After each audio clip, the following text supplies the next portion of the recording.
오늘 말씀을 본격적으로 풀어가기 전에 많은 사람들이 사랑하는 영국의 한 시를 소개하면서 시작하려고 합니다. 제목은 가지 않는 길이라는 시인데요. 가지 않는 길, 로버트 프로스트. 노란 숲속에 길이 두 갈래로 났었습니다. 나는 두 길을 다 가지 못한 것을 안타깝게 생각하면서 오랫동안 서서 한 길이 굽어 내려간 데까지 바라볼 수 있는 데까지 멀리 바라다 보았습니다. 그리고 똑같이 아름다운 다른 길을 택했습니다. 그 길에는 풀이 더 있고 사람이 걸은 자취가 적어 아마 더 걸어야 할 길이라고 나는 생각했던 거지요. 그 길을 걸음으로 그 길도 거의 같아질 것이지만 그날 아침 두 길에는 낙엽을 밟은 자취가 없었습니다. 나는 다음 날을 위하여 한 길은 남겨두었습니다.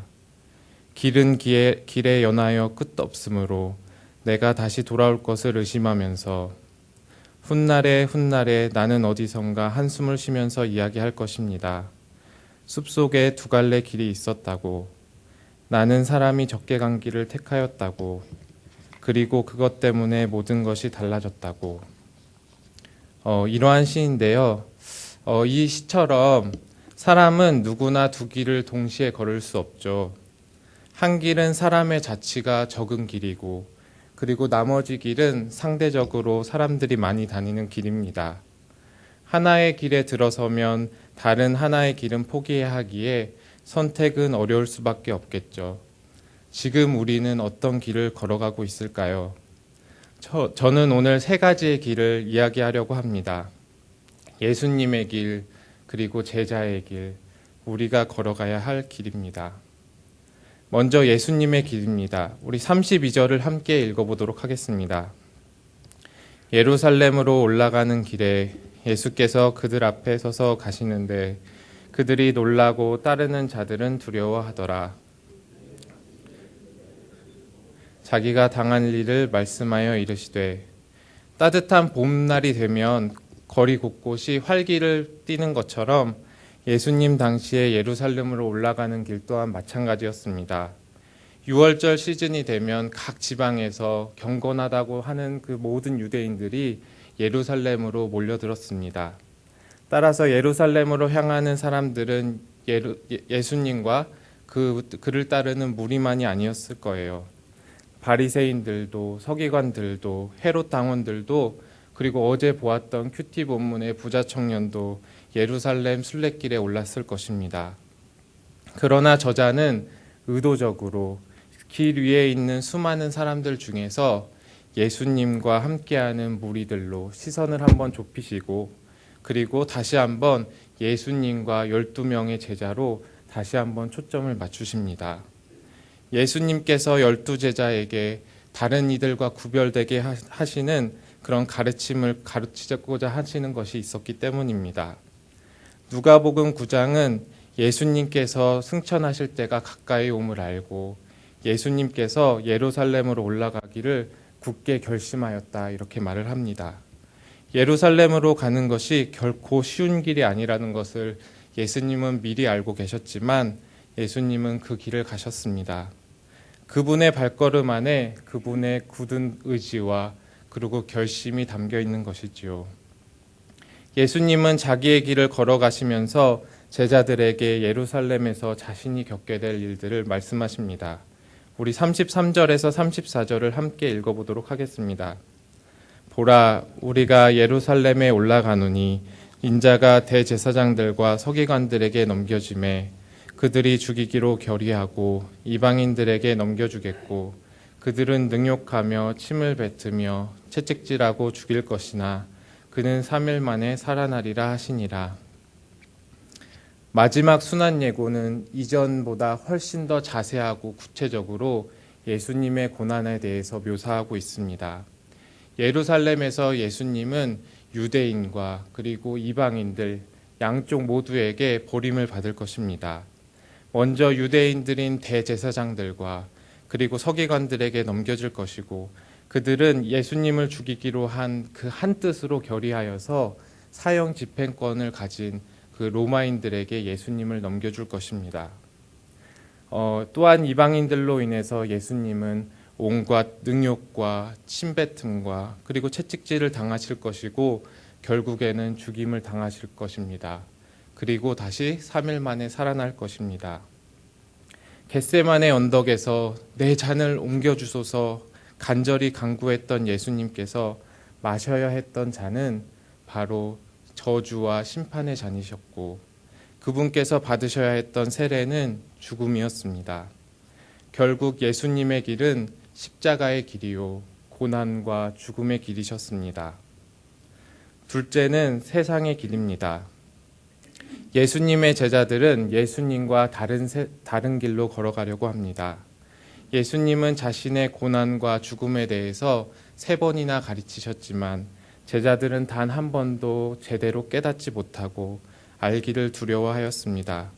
처음 가르쳤을 때는 베드로는 예수님을 붙잡고 어떻게 그럴 수 있습니까?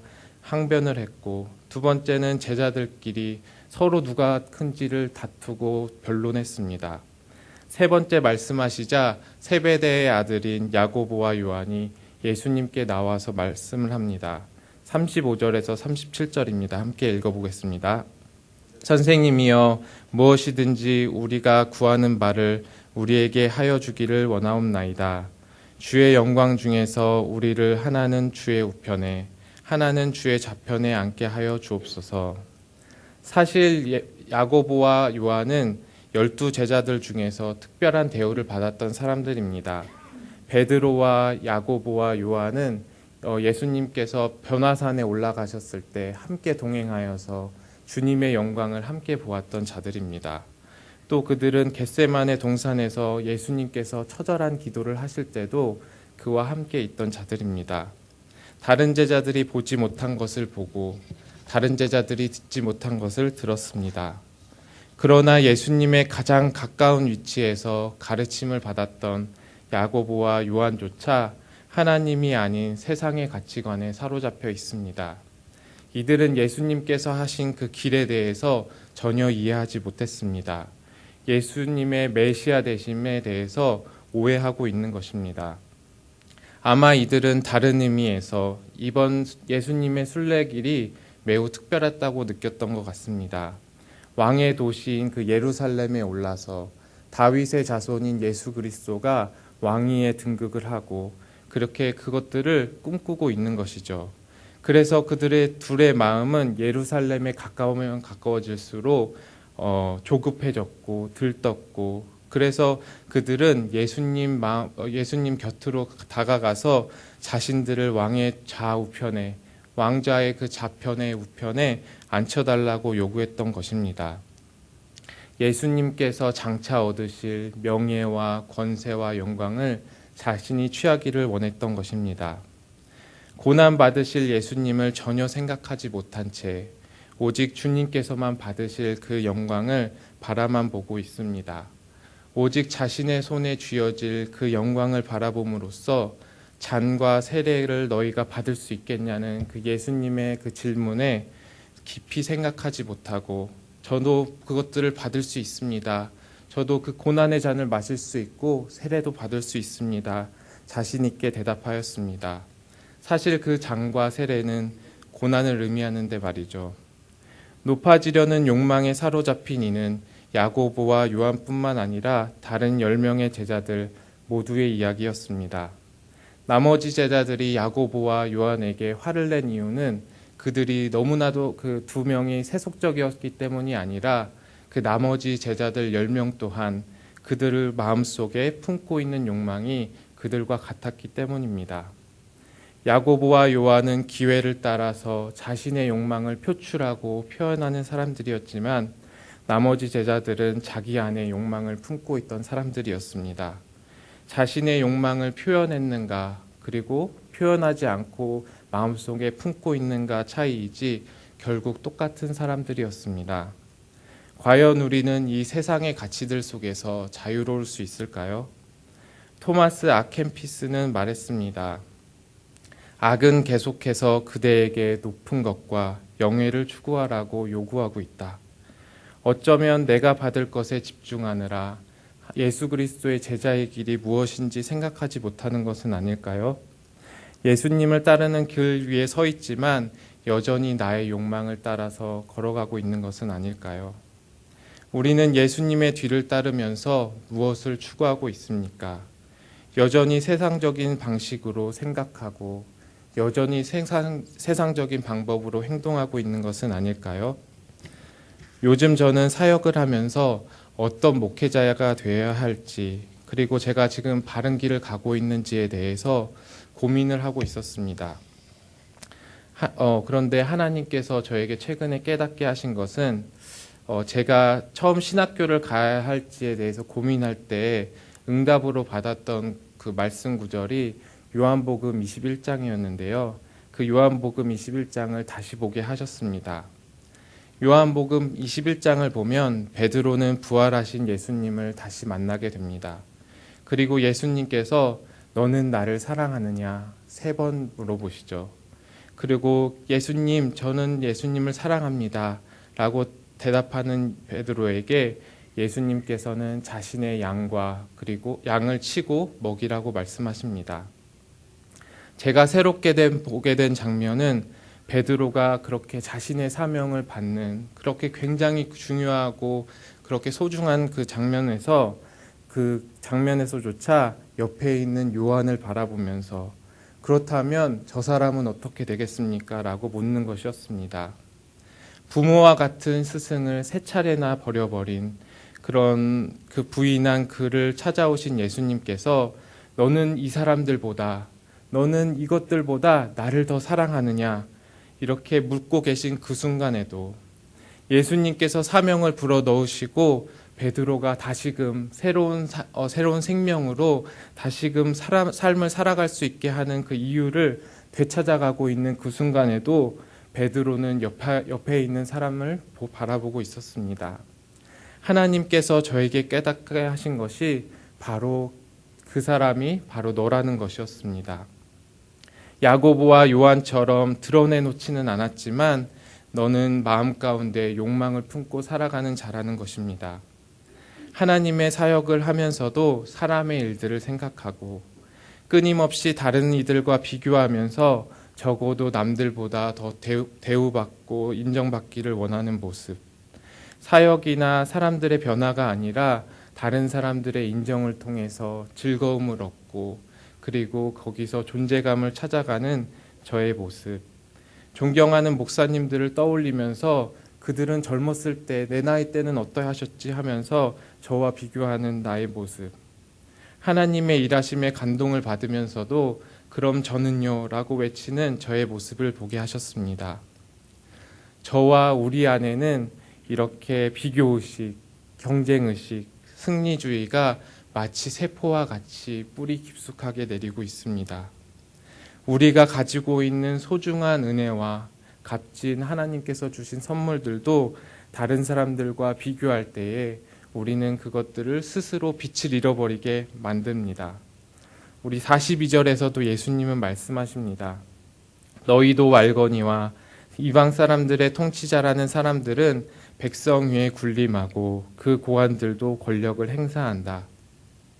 세상 사람들은 작은 감투라도 쓰면 알게 모르게 그것들을 남용하고 그리고 자랑하려고 합니다. 그리고 그 위치를 누리고 축적하기 위해서 다른 사람들을 통제하려고 한다는 것입니다. 그러나 무서운 것은 사회나 직장에서뿐만 아니라 가정과 교회 안에서도 이러한 힘의 논리가 적용될 수 있다는 것입니다. 자녀의 생각보다는 부모의 의견이 우선시되고 교회 안에서 사회적으로 인정받는 사람의 한마디가 다른 지체의 10마디보다 더 무겁게 여겨질 수 있습니다. 이처럼 세상에는 사람들은 자신을 살고자 하는 욕구, 심지어 남을 밟고서라도 더 잘 살고자 하는 욕구들로 가득합니다. 이 길을 예수님은 이방인의 길, 즉 세상의 길이라고 말씀하십니다. 3번째는 우리가 가야 할 길입니다. 예수님께서는 다시 말씀하십니다. 너희 중에는 그렇지 아니하리니. 43절과 45절을 함께 읽어볼까요? 너희 중에는 그렇지 않을지니 너희 중에는 누구자 크고자 하는 자는 너희를 섬기는 자가 되고 너희 중에 누구든지 으뜸이 되고자 하는 자는 모든 사람의 종이 되어야 하리라. 인자가 온 것은 섬김을 받으려 함이 아니라 도리어 섬기려 하고 자기 목숨을 많은 사람의 대속물로 주려 함이니라. 세상이 그러할지라도 세상에 있는 모든 사람들이 다 세상적인 가치를 당연한 것으로 여긴다 할지라도 너희는 아니라는 것입니다. 모든 사람들이 세상의 길로 걸어간다고 할지라도 예수의 제자인 너희들은 나를 따라오라는 것입니다. 세상 사람들은 자신을 크고 높게 포장하며 살아가고 있지만 예수님은 오히려 종이 되려 하시고 그리고 죽으러 오셨습니다. 노 크로스 노 크라운, 십자가 없이는 영광도 없다. 십자가의 죽음 없이는 예수 그리스도의 영광도 없고 예수님의 희생 없이는 우리들의 생명 또한 없다는 것입니다. 또한 하나님의 아들이시며 온 만물의 창조자 되시고 주인 되신 예수님께서 한낱 피조물에 불과한 인간을 위해서 종처럼 섬기시고 그리고 죽으심으로 우리에게 하나님의 나라가 어떤 원리로 작용하는지 그 진리를 알려주셨습니다. 도저히 세상에서 찾아볼 수 없는 그 진리로 우리를 초대하십니다. 누구든지 나를 따라오려거든 자신을 부인하고 자기 십자가를 지고 나를 따를 것이니라. 예수를 따르는 우리는 예수 그리스도의 길을 따라야 합니다. 십자가는 예수님의 길일 뿐만 아니라 예수의 제자인 우리의 길이기도 합니다. 고난과 죽음은 예수님의 운명일 뿐만 아니라 제자들인 우리들의 운명입니다. 철로 역정이라는 그 고전 소설이 있는데요. 이 고전 소설은 천국을 향해 가는 순례자의 여정을 담고 있습니다. 이 책의 이야기는 주인공 크리스천이 그리스도의 십자가 밑에서 자신의 그 죄의 그 멍에의 짐을 벗어버리는 데서 끝나지 않는데요. 거기서 끝나는 것이 아니라 천국에 이르기까지 그 이야기가 계속해서 이어집니다. 제자로서의 진정한 순례의 길은 이처럼 그리스도의 십자가로부터 시작되는 것입니다. 마찬가지로 예수님의 제자의 길은 그리스도의 죽음이 나의 죽음이 되었을 때부터 시작됩니다.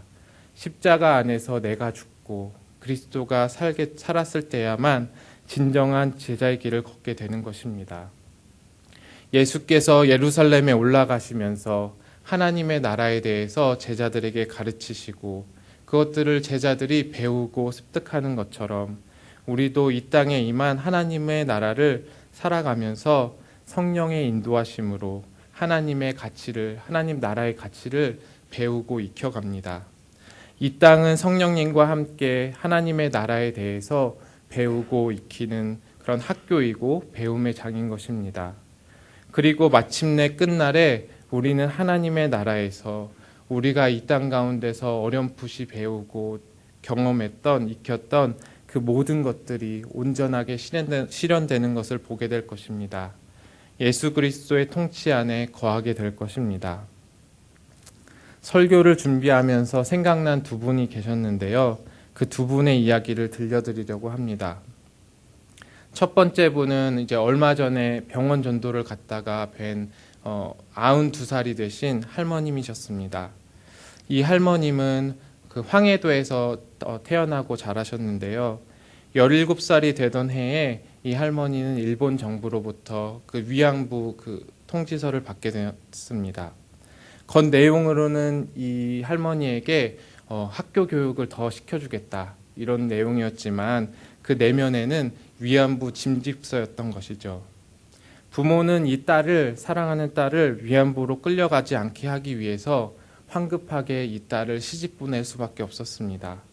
그래서 할머니는 누군지도 모르는 사람과 결혼하기 위해서 어린 나이에 그 중국에 있는 만주로 가는 그 기차에 홀로 탈 수밖에 없었던 그런 이야기들을 해주셨습니다. 그리고 그때부터 지금까지 얼마나 힘들고 어려운 삶을 사셨는지 말씀하시면서 이 모든 것이 원인이 일본 정부와 일본에 있다 하면서 일본에 대해서 굉장히 부정적인 이야기들을 많이 하셨습니다. 일본에서 지진이 나서 사람들이 많이 죽는 것도, 그렇게 나쁜 일들이 많이 발생하는 것도 그것들이 다 자기들의 죄 때문에 받은 것이다, 저주를 받은 것이다, 이렇게 말씀하시더라고요. 할머님의 인생 이야기를 들으면서 저는 눈물이 났습니다. 얼마나 힘들고 처절하게 살아오셨든지, 일본의 압제와 전쟁의 그 폐해 속에서 살기 위해서 얼마나 발버둥 칠 수밖에 없었는지 마음이 아프고, 또 한편으로는 존경스러운 마음까지 들었습니다. 그런데 할머니의 인생사보다 더 슬펐던 점은 그분의 마음 깊숙한 곳에 있는 미움과 증오였습니다. 할머님께서는 인생 가운데서 단순히 살기 위해서 순간순간마다 최선의 선택을 하면서 사셨지만, 노년의 마음속에 남아있는 것은 증오와 미움이라는 사실이 너무나도 마음이 아프고 안타까웠습니다. 또 다른 한 분은 이기품 목사님의 아내 되시는 우리 윤남의 사모님이십니다. 이기품 목사님은 1907년에 우리나라 최초로 그 목사 안수를 받으신 분인데요. 이 목사 안수를 받고 제주도에서 선교 사역을 감당하셨습니다. 일제 치하에서 일본은 이 목사님께 신사참배를 강요했고, 목사님은 끝까지 거부하시다가 심한 고문을 받고 더 이상 버티지 못해서 그만 순교하고 마르셨습니다. 유남의 사모님께서는 홀로 딸을 키우실 수밖에 없었는데, 사모님께서 운명하시기 전에 이 딸에게 마지막으로 하신 말씀, 그 유언의 일부를 들려드리겠습니다. 너는 세상과 짝하지 말라. 5분 이상 예수님을 잊지 말라. 상대방이 내 인격을 어떠한 방법으로 무자비하게 짓밟고 천대와 멸시를 하더라도 십자가에 매달리신 예수님만을 바라보며 끝까지 참아라.